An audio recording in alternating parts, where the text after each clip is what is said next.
네, 똑똑해지는 방송 채널 제네시스 박입니다. 자, 오늘 라이브는 제가 이제 기사를 하나 좀 가져왔는데 기사 제목이 굉장히 좀 자극적입니다. 중앙일보 11월 15일자 기사인데 제목이 뭐냐면 갭 투자 2주택자 세금 걱정 빵 임대차법에 해운대가 웃는다. 사실 개인적으로는 제가 특정 지역에 대해서 그리고 특정 인물에 대해서 이렇게 좀 말씀드리는 건 굉장히 좀 조심스럽고 죄송합니다. 그런데 비단 해운대뿐만 아니라 그 주변 그리고 수도권 일부에 대해서도 지금 굉장히 좀 이슈들이 좀 있거든요. 그래서 저는 이제 세금 관련된 내용을 말씀드리기 때문에 과연 이 지역들이 조정 대상 지역으로 묶이면 어떤 변화가 생길지 거기에 대해서 좀 설명을 드리려고 하고 있습니다. 그래서 여기 보시면 중앙일보에서 나온 자료인데 아파트 실거래가와 국토부 자료를 가지고 좀 만든 자료고요. 전국에서 갭 투자가 많은 지역 탑5를 했는데 사실 저는 개인적으로 갭 투자라는 말은 좋아하지 않아요. 왜 그러냐면 갭 투자 중에 일부는 그냥 실제 자기 실거주하기 위해서 그냥 새끼고 사두는 경우도 있거든요. 근데 어쨌든 뭐 이렇게 돼서 이제 좀 통용됐는데 여기 보시면 지난 9월부터 현재까지 그러니까 11월 15일 현재입니다. 한 2달 반 정도 지났는데 부산 해운대구가 갭투자 건수가 95건, 전세가율이 71.6%, 경기도 김포 94건 67.9%의 전세가율, 그리고 3등이 경기도 파주 88건, 그리고 4등이 충남 천안 서북구, 5번이 경기도 남양주. 와, 5개 중에 3개가 이제 수도권이고, 나머지 하나가 이제 부산, 그리고 또 하나가 이제 충남 천안 이렇게 되어 있는데, 이제 이 기사가 이제 이렇게 되어 있습니다. 한번 좀 간단히 보고 저희는 이제 어떤 식으로 되는지 좀 설명 드려보도록 할게요. 자, 부산 해운대구에 사는 박모 씨는 지난달 같은 해운대구의 소형 아파트를 아내 명의로 샀다. 전용 면적 41제곱미터인 이 아파트 매매 가격은 1억 5천인데 박 씨가 실제로 마련한 자금은 3천만 원이다. 세입자가 1억 2천만 원에 전세 살고 있어서다. 이른바 갭 투자다. 비록 딱 세 줄 나왔는데 굉장히 좀 많은 거를 유추할 수 있죠. 자기 하나 실거주 사놓고 나머지 하나는 약간 좀 이 경우에 좀 투자용일 가능성이 높고 투자용인데 좀 처음이다 보니까 아마도 이게 좀 뭔가 부담 없이 하기 위해서 소형 전용 면적 41제곱미터 그리고 매매가 1억 5천으로 했을 거고 그리고 저 1억 5천은 분명히 공시가격 1억 이하일 거예요. 그래서 공시가격 1억 이하는 취득세 중과 판단할 때 주택수에서 빠지니까. 그래서 여차하면은 괜찮으면 하나 더 사겠다. 이거인 거죠. 그렇지 않나요, 박모 씨? 네, 이제 아마 그럴 겁니다. 제네시스님은 어떻게 그걸 잘 아시나요? 저도 해봤으니까 알죠. 자, 그래서 여기 이제 보시면 이제 이런 게 있는데 2주택자가 됐지만 박 씨는 대출 제한도 세금 걱정도 하지 않는다. 자, 부산은 2주택까지 대출 규제나 취득세, 보유세, 중과가 없는 비규제 지역이기 때문이다. 아파트 매입 자금 3천만 원은 현재 사는 아파트를 담보로 추가 대출 받아서 마련했다. 부산은 LTV가 최대 70%라서 대출 한도가 넉넉하다. 자, 이 말 이해되십니까? 자, 다시 그 부산 해운대구에 사는 박모 씨 사례로 갈 건데 본인이 1주택 이제 어디 실거주는 어딘지 모르겠어요. 이제 다른 곳에 있겠죠. 다른 곳에 집이 있는 상태에서 해운대에 있는 주택을 하나 더 사는데 그때 매입자금 3천만 원이 본인 돈일 수도 있고 아니면은 여기 기사 내용으로 하면은 본인이 살고 있는 아파트를 담보로 추가 대출 받아서 마련했다는 거죠. 아니 저게 어떻게 가능하냐. 지금 수도권 같은 경우에는 규제가 들어가서 LTV 40%밖에 50%밖에 안 되지만 규제 지역이 없는 곳에는 완전히 다른 이야기예요. 어떻게 되냐면은 일단 LTV라는 게 loan to value에 약자하지 않습니까? loan to value. 그래서 loan 그 대출인데 to value 언제까지? 해당 자산의 담보까지. 자, 그래서 예를 들어서 10억짜리 아파트라면은 그 담보 10억에 뭐 예를 들어서 50%다. 그러면 5억까지 대출해 준다는 거거든요. 그 비율이 LTV가 50%. 근데 부산은 규제가 아니라서 70%, 7억까지 해준다는 거죠. 그러니까 기존에 이분은 본인이 갖고 있었던 대출 한도가 70이 안 됐을 거예요. 그래서 70이 안 됐으니까 조금 더 추가로 받으셨거나 아니면 70이 됐더라도 또 받을 수 있어요. 왜? 저 한도라는 게 정확하게는 KB 시세하고 계약서에 쓰여져 있는 계약서에 있는 금액하고 둘 중에 작은 금액으로 하거든요. 예전에 높은 금액도 해줬어요. 그렇기 때문에 내가 과거의 계약서의 금액은 적은 금액이지만 저 KB 시세가 계속해서 오를 거지 않습니까? 공시가가 오른 것처럼. 그러면 똑같은 70%라 하더라도 집값이 오르면 대출을 좀 더 받을 수가 있는 거죠. 갑자기 좀 대출 강의가 돼버렸네요. 개인적으로 저는 부동산은 세금하고 대출 두 가지만 알면 그냥 끝난다고 봐요, 저는. 자, 박모 씨는 이러죠. 전세값이 많이 올라서 아파트를 한 채 더 사는데 들어가는 비용은 사실상 월 8만원 수준의 금융이자, 대출이자라는 거죠. 그리고 재산세 정도밖에 없다. 시세 차익이 이보다 훨씬 더 클 것으로 기대한다. 그러니까 이제 투자용으로 한 거 맞네요. 그쵸? 한국감정원에 따르면 지난 7월 이후 3개월간 부산 해운대구 아파트 값은 8% 넘게 올랐다. 자, 와닿지 않죠? 뭐 어쩌라고 8%가. 이렇게 생각하시는 분들은 부산에 꼭 한번 가보세요.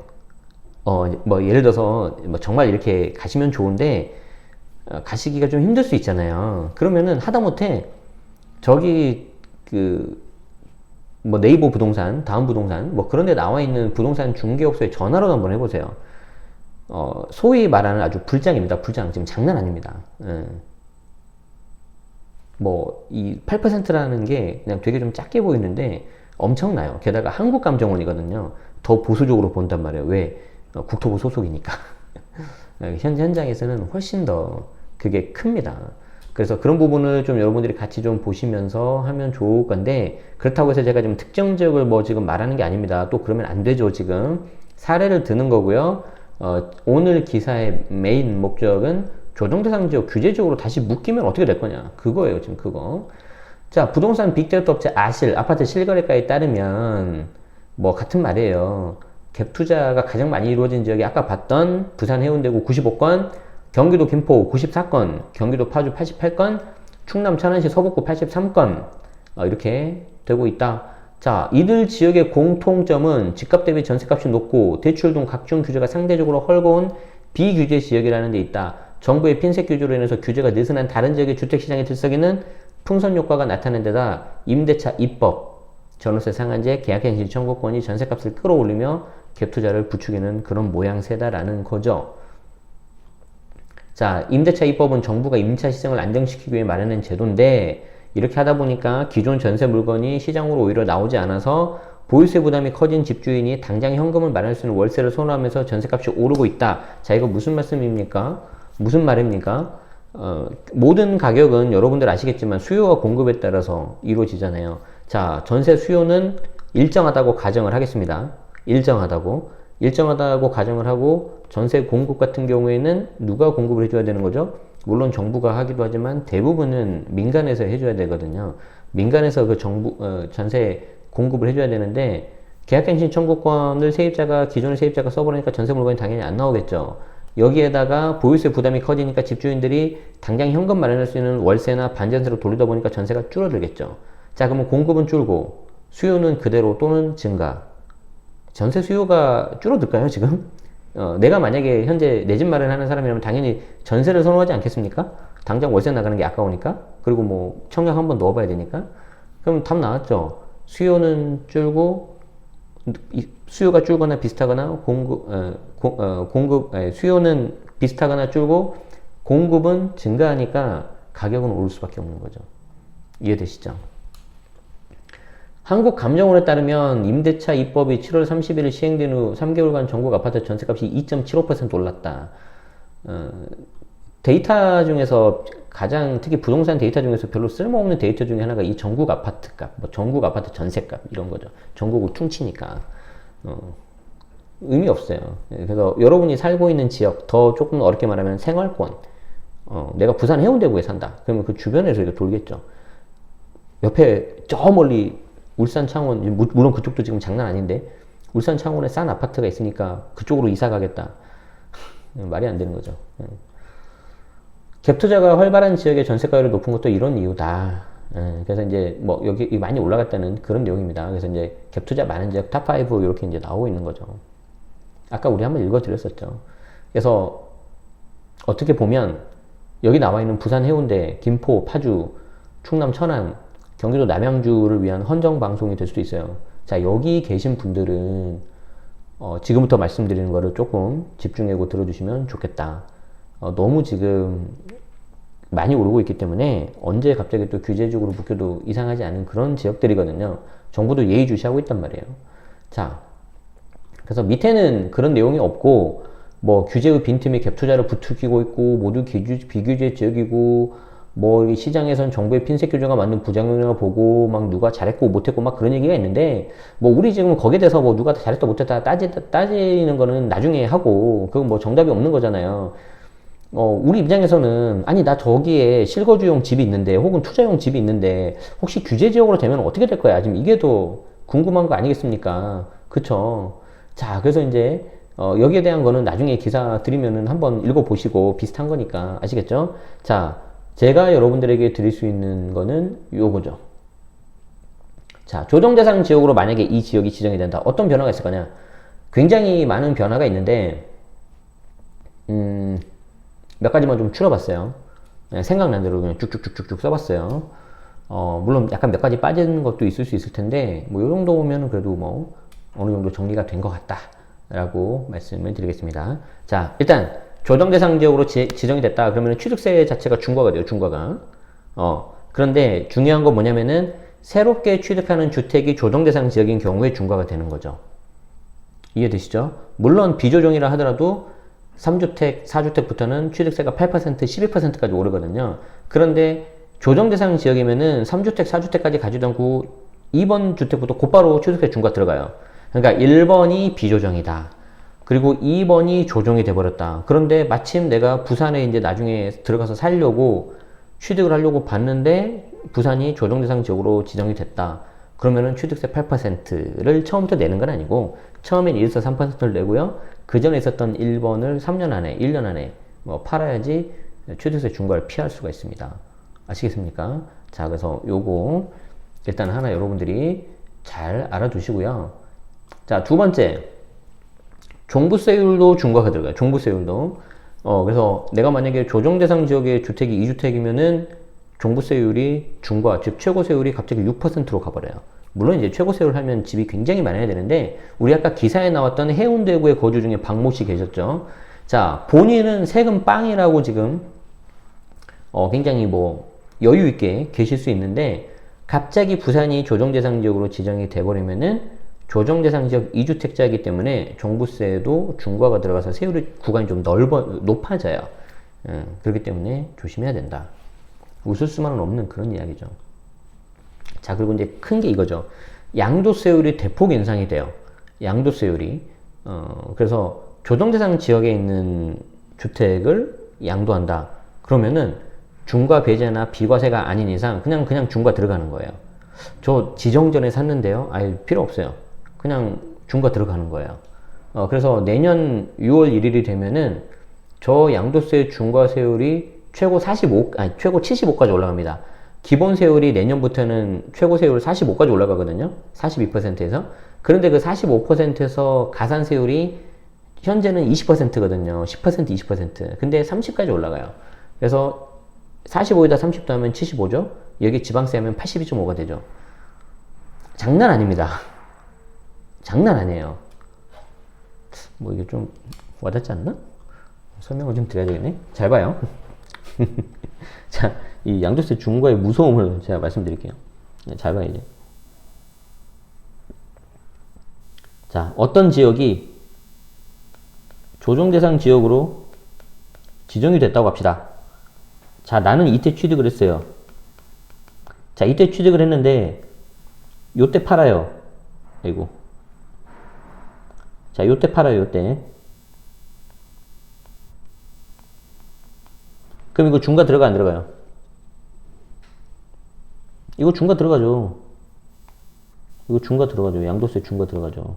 단, 비과세나 감면, 그리고 양도세 중과 배제 같은 경우는, 좀 예외적으로 빠지겠죠. 중과가 안 들어가겠죠.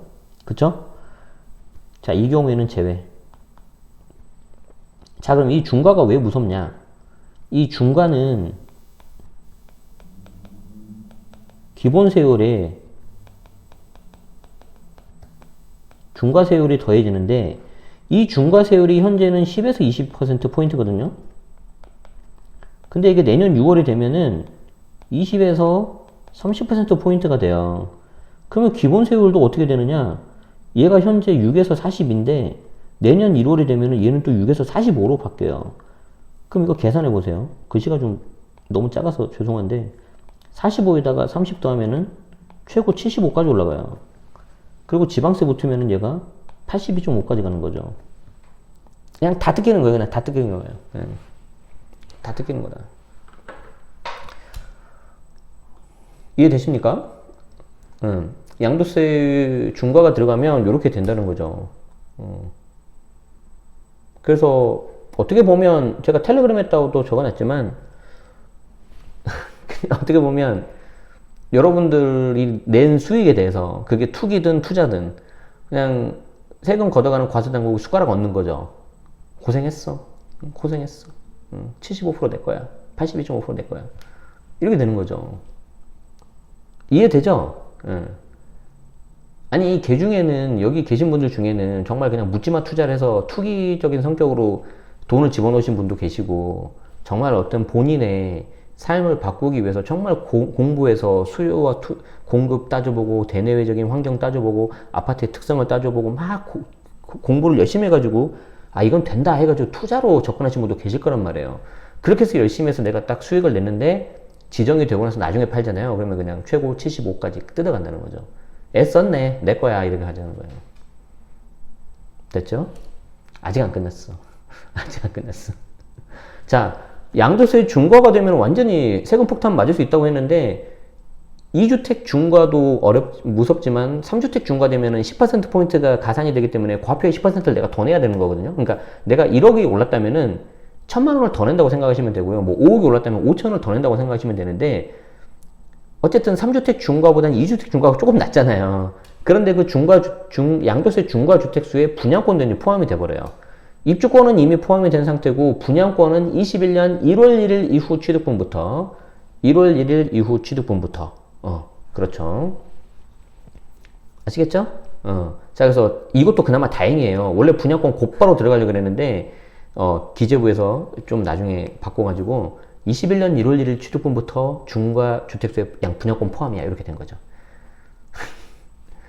자, 그래서 굉장히 양도세 중과가 세다는 걸 아셔야 되고요. 자, 제가 텔레그램에다도 적어놨지만 양도세 중과가 워낙 세니까 여러분들이 할 수 있는 게 뭐예요? 그래, 안 팔고 버티지 뭐 이렇게 되겠죠. 안 팔고 버티고 그러지 뭐 하겠죠. 그러니까 정부가 어떻게 나와요? 그래? 팔지 않고는 못 버티게 내가 해줄게. 그럼 뭐가 나와요? 보이스를 올리는 거예요. 이해되죠? 그리고 조정 대상 지역의 공시가 3억 이하를 증여해버리면은, 보이스가 올라가니까 증여해버리면, 그때 취득세 12%가 올라가죠. 이거 내가 안 적었네요. 지금 적어드릴게요. 조정,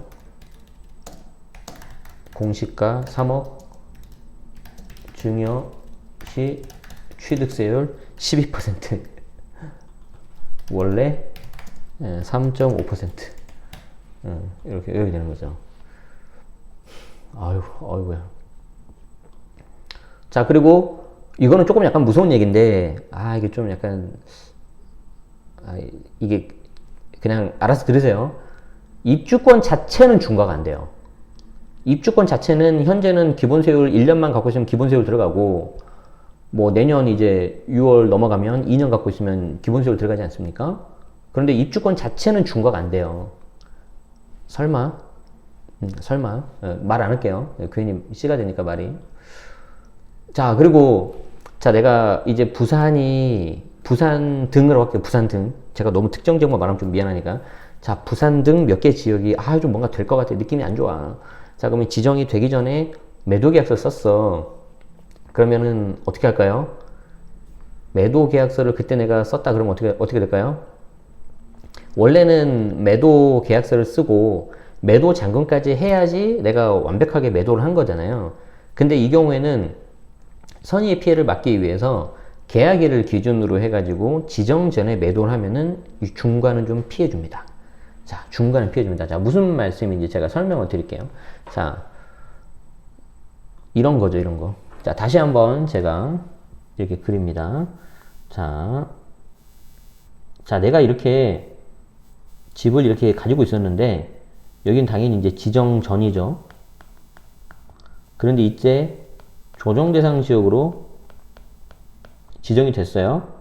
근데 이 녀석을 이렇게 파는 거죠. 팔았는데 요때 매도 계약서를 썼고요. 요때 매도 잔금을 한 거예요. 원래 원칙상 매도일은 계약일이 아니라 잔금일이 맞아요. 근데 잘못하면 이게 선의 피해자가 나올 수 있잖아요. 그래서 이쪽으로 봐줄게. 네가 매도했으면 이렇게 되는 거죠. 다만 조심해야 되는 게 뭐냐면 저 매도 계약서를 할 때 가계약은 안 되고 계약금을 지급하고 계약서까지 다 쓰셔야 돼요. 아시겠죠? 계약서까지 다 쓰고 계약금도 보낸 이력이 있어야 된다. 그 계좌이체로 알 수 있잖아요. 그쵸? 현금 그러니까 주고받지 마시고. 자, 그래서 빨리 이렇게 할 수 있는 것도 하나의 방법일 수는 있어요. 왜냐하면 내가 가져갈 수 있는 게 요만큼이었는데 잘못해서 늦으면 한 반 이상이 없어지거든요. 뭘로? 세금으로. 물론 이게 나중에 더 오를 수도 있죠. 그럼 이제 이거는 이제 계산해 봐야 되는데 나중에 더 오를지 그대로 올지 떨어지는 누가 합니까? 아무도 모르는 게 그쵸? 이거는 이제 본인이 판단하셔야죠. 자, 그리고 지정이 되고 나서 취득을 하면 비과세를 받을 때 당연히 2년 거주해야 되는 거죠. 그래서 내가 정부 입장에서는 야, 내가 규제지역으로 지정을 했는데 샀다는 거지? 그러면 너 실거주라는 걸 증명을 해. 그럼 실제 살아. 이렇게 되는 거죠. 그렇기 때문에 지정 후 취득을 하면 2년 거주해야 비과세가 되고요. 만약에 내가 지정 전에 매수 계약서를 썼다. 이 경우에는 여러분들이 굉장히 조심하셔야 되는데 지정 전에 내가 잔금까지 다 치러버리면은 주택수와 상관없이 2년만 보유해도 비과세예요. 그런데 지정 전에 내가 매수 계약을 하고 잔금은 지정이 되고 나서 했어. 그러면 내가 이때 2년 보유만 하면 비과세냐? 2년 거주해야 비과세냐? 이때는 2년 보유만 해서 비과세가 되려면 무주택 세대해야 돼요. 안 그러면은 비과세가 안 된대. 안 된다. 아시겠죠? 자, 또 이거 어렵죠? 다시 설명드려야죠.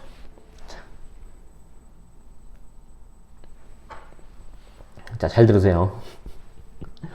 이거 되게 중요해요. 자, 다시 역시 이쪽으로 조정대상 지역으로 지정이 됐습니다. 두 가지 케이스가 나오는 거죠. 나는 이때 계약을 하고 요때 잔금까지 다 치른 거예요. 그러면 나는 조정대상 지역으로 지정되기 전에 취득이 다 끝난 거잖아요. 이때는 어떻게 하면 됩니까? 2년 보유만 해도 비과세가 가능하죠. 이해되시죠? 자, 그런데 이 두 번째가 이제 조심해야 된다는 거죠. 나는 이때 계약을 했어. 근데 이때 지정이 된 거예요. 그리고 요때 잔금인 거예요. 그럼 나 이거 어떻게 해야 돼? 보유만 하면 돼? 거주까지 해야 돼? 비과세 받을 때. 이거 어떻게 해야 돼요? 보유해야 돼요? 거주해야 돼요? 보유해야 돼요? 거주해야 돼요? 보유만 해서 비과세를 받으려면 조건이 하나 붙어요. 조건이 뭐냐면은 이 계약 당시 무주택 세대여야 돼. 무주택 세대. 무주택 세대여야지 보유만 했을 때 비과세가 가능하다. 만약에 무주택 세대가 아니라 다른 주택이 있었다면 이때 거주하셔야 돼요. 아시겠죠? 아시겠죠? 조심하셔야 돼요. 조심하셔야 돼요. 그래서 이 부분이 좀 헷갈릴 수 있으니까 잘 보시고. 그리고 마지막으로 내가 지정이 됐다. 그러면은, 그래. 그냥 내가 여기 지정된 거 이제 팔거나 살 때는 그냥 무조건 계약서 쓰기 전에 세무사 상담 받는다. 무조건 내가 뭐 관심 있는 지역이 A였는데 이 관심 있는 지역이 뭐 본인 살고 있는 사람들이 그랬든 외부 투자자들이 왔든 어찌됐든 만약에 지정이 되잖아요. 그럼 내가 A에서 살려고 했었는데 여기가 지정이 되면 거기에 있는 주택을 내가 사거나 팔 때는 무조건 세무사 상담 받는다. 최소 2곳 이상. 이렇게 하시면 될 것 같아요. 어찌 보면 앞에 있는 내용보다 제일 중요한 내용. 제일 중요한 내용. 그래서 반드시 이거 기억하셔야 되고요.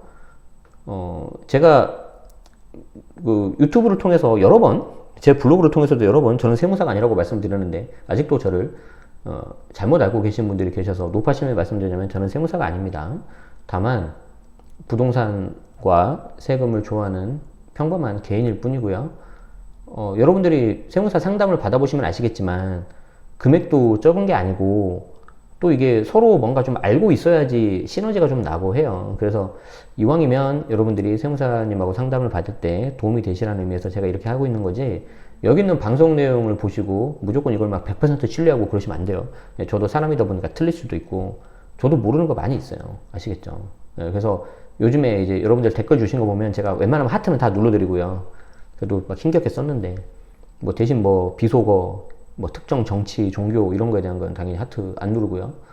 그리고 이제 간단한 거는 제가 뭐 아는 선에서 댓글 드리는데 그 외에는 제가 일부러 댓글을 안 드리는 게 굉장히 여러분들에 대한 제가 알고 있는 정보가 한정되어 있기 때문에 여러분들이 갖고 있는 건 이렇게 크잖아요. 근데 댓글을 쓴 건 이렇게 조금밖에 안 되잖아요. 이걸 가지고 어떻게 뭐 비과세 판단이나 그런 걸 해요. 그러니까 위험할 수 있어요. 위험할 수 있어요. 그렇기 때문에 좀 못 드리고 있는 거니까 그건 이해해 주세요. 아시겠죠? 자, 여기까지입니다. 마칠게요.